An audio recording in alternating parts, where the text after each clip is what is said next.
اب میں نے پچھلی دفعہ بھی عرض کیا تھا کہ اس نے عوام کو ایک ایسے دھوکے میں ڈالا کہ باقی سارے دین مردہ ہیں اور دین اسلام زندہ ہے۔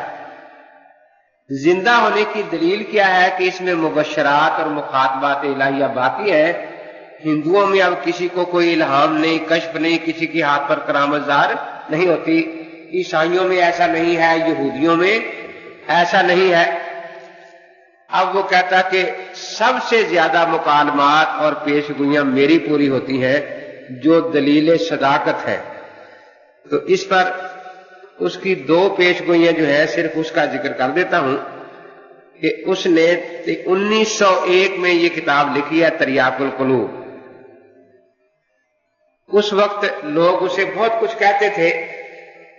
اور وہ اپنے آپ کو بہت کچھ سمجھتا تھا کہ میں نبی بھی ہوں، غوث بھی ہوں، قطب بھی ہوں، ولی بھی ہوں، مجدد بھی ہوں، محدث بھی ہوں، یہ سب کچھ۔ اب دلیل سے بات اس کو آتی نہیں تھی، تو اس لیے اس نے پھر یہ کہا کہ اللہ تعالیٰ سے میں دعا کرتا ہوں اللہ تعالیٰ 3 سال کے اندر میرے لیے کوئی نشان دکھائے گا، معجزہ دکھائے گا 3 سال کے اندر۔ اور اس کی ایک عجیب عادت تھی کہ ایک پیشگوئی کر دیتا کہ بھئی پہلے پیشگوئی کی کہ اللہ تعالیٰ مجھے بیٹا دیں گے،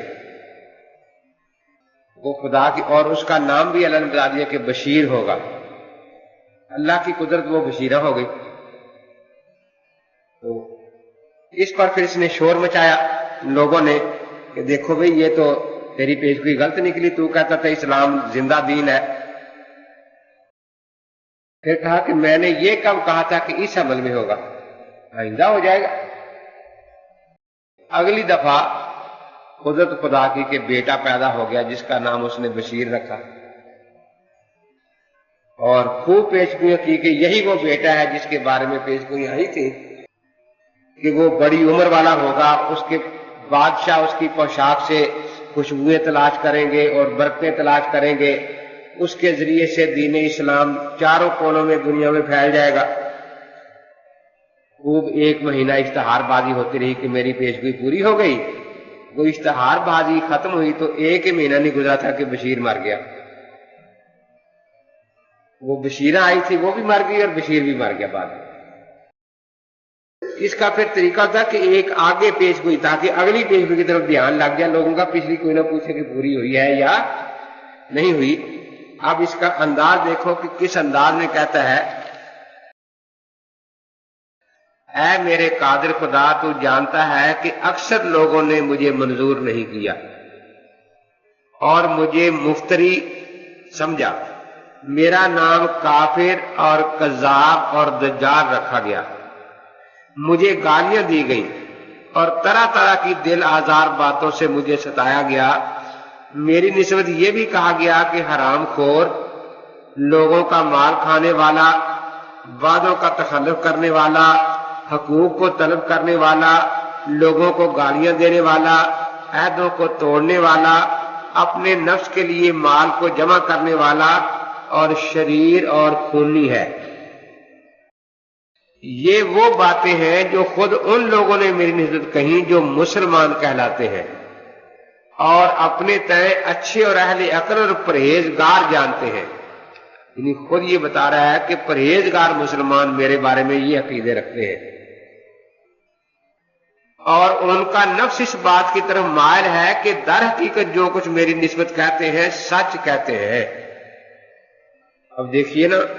صاف مانتا ہے کہ جو پرہیزگار مسلمان ہیں ان کی اکثریت میرے بارے میں یہی خیال رکھتی ہے۔ اب کہتا ہے مجھے تیری عزت اور جلال کی قسم ہے کہ مجھے شروع ہو تیرا فیصلہ منظور ہے، پس اگر تو 3 برس کے اندر جو جنوری 1900 عیسوی سے شروع ہو کر دسمبر 1902 عیسوی تک پورے ہو جائیں گے، میری تائید میں اور میری تصدیق میں کوئی آسمانی نشان نہ دکھلاوے اور اپنے اس بندہ کو ان لوگوں کی طرح رد کر دے جو تیری نظر میں شریر اور پلید اور بے دین اور کذاب اور دجال اور خائن اور مفسد ہے۔ دیکھو کیسی سرسگیر یاد ہے اس کو۔ تو میں تجھے گواہ کرتا ہوں کہ میں اپنے تئیں صادق نہیں سمجھوں گا اور ان تمام تہمتوں اور الزاموں اور بہتانوں کا اپنے ٹائم مصداق سمجھ لوں گا جو میرے پر لگائے جاتے ہیں۔ اب یہ وہ کہتے ہیں کہ یہ مال کھا گیا، لوگوں کا خونی ہے، قتل کرواتا ہے، چور ہے، ڈاکو ہے، ایسا ہے ایسا ہے۔ اب یہ جواب دیتا ہے کہ 3 سال کے اندر اندر کوئی معجزہ ظاہر ہوگا، اگر ہو گیا تو وہ معجزہ گویا چورن کا کام کرے گا نا، کہ سارا مال لوگوں کھا ہوا ہضم ہو جائے گا اس سے، اور جو قتل وغیرہ کرائے تھے، جو جرم کیے تھے، وہ معجزہ چورن کی طرح ان سب کو ہضم کر دے گا، اب ان کا نام نہ لینا۔ اور اگر وہ معجزہ اور نشان ظاہر نہ ہوا تو پھر میں جھوٹا ہوں، پھر میں چور بھی ہوں، حرامی بھی ہوں، زانی بھی ہوں، بدکار بھی ہوں، بدمعاش بھی ہوں، مفسد بھی ہوں، سب کچھ ہوں۔ کہتا دیکھ میں تیری جناب میں آج جاننا ہاتھ اٹھاتا ہوں کہ تو ایسا ہی کر، اگر میں تیرے حضور میں سچا ہوں اور جیسا کہ خیال کیا گیا ہے کافر اور کاذب نہیں ہوں، تو ان 3 سال میں جو اخیر دسمبر 1902 تک ختم ہو جائیں گے، کوئی ایسا نشان دکھلا جو انسانی ہاتھوں سے بالا تر ہو، جبکہ تو نے مجھے مخاطب کر کے کہا کہ میں تیری ہر ایک دعا کو قبول کروں گا مگر شرکاء کے بارے میں نہیں۔ تبھی سے میری روح دعاؤں کی طرف دوڑتی ہے، اور میں